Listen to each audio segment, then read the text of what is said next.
कभी कभी जो चहेते पर्दे पर सबसे डरावने नजर आते हैं वो असल जिंदगी में सबसे ज्यादा जज्बाती और सच्चे निकलते हैं। गुलशन ग्रोवर भी उन्हीं में से एक है। दुनिया में उन्हें बैटमैन के नाम से जाना जाता है, पर जो दर्द और मोहब्बत उनके दिल में है वो सिर्फ उनके करीबी ही समझते हैं। गुलशन ग्रोवर का सफर दिल्ली की गलियों से शुरू हुआ। दिल्ली यूनिवर्सिटी में पढ़ाई की और फिर थिएटर की रास्ता चुन लिया। धीरे धीरे फिल्मों में छोटे मोटे रोल मिले और फिर एक दिन बैटमैन बनकर उन्होंने पूरी दुनिया में अपनी अलग पहचान बना ली।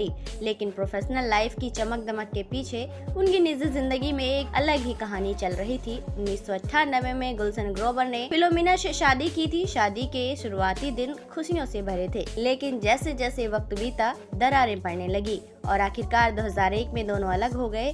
इस रिश्ते से गुलशन को उनका सबसे बड़ा खजाना मिला, उनका बेटा संजय ग्रोवर। तलाक के बाद बेटे की जिम्मेदारी गुलशन ने अपने कंधों पर ली। एक ऐसे दौर में जब अभिनेता अपने करियर को लेकर बेहद व्यस्त थे, गुलशन ने अपने बेटे को वक्त देना चुना। वो शूटिंग से आते थके हुए होते, लेकिन फिर भी संजय के लिए वक्त निकालते, स्कूल के प्रोजेक्ट्स में मदद करते और उसे हमेशा ये एहसास दिलाते कि चाहे दुनिया कुछ भी कहे, उसका बाप हमेशा उसके साथ है। लेकिन किस्मत ने गुलशन की परख कभी पूरी नहीं की थी। 2001 में उन्होंने दोबारा शादी की। इस बार कशिश नाम की महिला से शादी की। शुरुआत में लगा कि शायद अब जिंदगी पटरी पर आ जाएगी, पर जल्द ही एहसास हुआ कि बेटा ही उनके रिश्तों की असल परीक्षा बन गया। गुलशन ने कबूल किया कि वो संजय के बिना कुछ भी नहीं सोच सकते थे। शायद यही वजह थी कि उनकी दूसरी शादी भी सिर्फ 10 महीने में टूट गई। सोचिए, एक आदमी जो पर्दे पर सबसे क्रूर विलेन बनता है, असल जिंदगी में खुद अपने बेटे के लिए सबसे बड़ा योद्धा था। गुलशन ने करियर और बेटे के बीच कभी कोई समझौता नहीं किया, पर चुनौतियां यही खत्म नहीं हुई। संजय को स्कूल में लोग बैटमैन का बेटा कहकर चिढ़ाते। सोचिए, एक बच्चा जो कभी खुद को पहचानने की कोशिश कर रहा हो, उसे अपने ही पिता के पर्दे के किरदारों के लिए जज किया गया। गुलशन को ये सब अंदर तक चुभता रहा,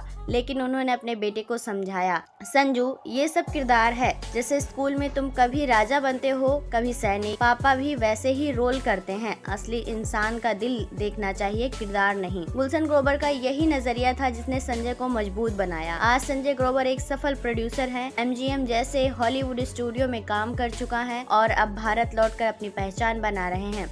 गुलशन बड़े गर्व से बताते हैं कि संजय अब एक्टिंग में भी आना चाहते हैं, अपने दम पर, बिना अपने बाप के नाम के सहारे के। अब वे वही फिल्में देखते हैं जो उनके दिल को सुकून दे। हाल ही में उन्होंने कमल हसन के साथ इंडियन 2 में काम किया है, एक ऐसी फिल्म जो उनकी काबिलियत को नए सिरे से दुनिया के सामने लाएगी। गुलशन कहते हैं, अब मुझे दौड़ने की जरूरत नहीं है, अब बस जीने का मजा लेना है। आज जब गुलशन ग्रोवर पीछे मुड़कर देखते हैं तो शायद वो सोचते होंगे कि असली जीत वो फिल्में नहीं थी, असली जीत थी एक बेटे को इंसान बनाना, उसे अपने जख्मों से दूर रखना और उसे अपने सपनों तक पहुंचाना। कहानी का असली हीरो वही होता है जो लड़ाई सिर्फ खुद के लिए लड़ता है, अपनों के लिए लड़ता है। गुलशन ग्रोवर ने ये लड़ाई चुपचाप लड़ी और पूरे दिल से जीत ली। वेल दोस्तों, आप क्या कहना चाहेंगे गुलशन ग्रोवर के बारे में? उनकी फिल्में आपको कैसी लगती हैं और उनकी ये स्टोरी सुनकर आपको कैसा लगा है? आप अपनी राय हमें कमेंट बॉक्स में कमेंट करके जरूर बताएं। साथ ही तमाम ऐसी और अपडेट्स को पाने के लिए आप हमारे चैनल के साथ बने रहें और इसे सब्सक्राइब करना ना भूलें।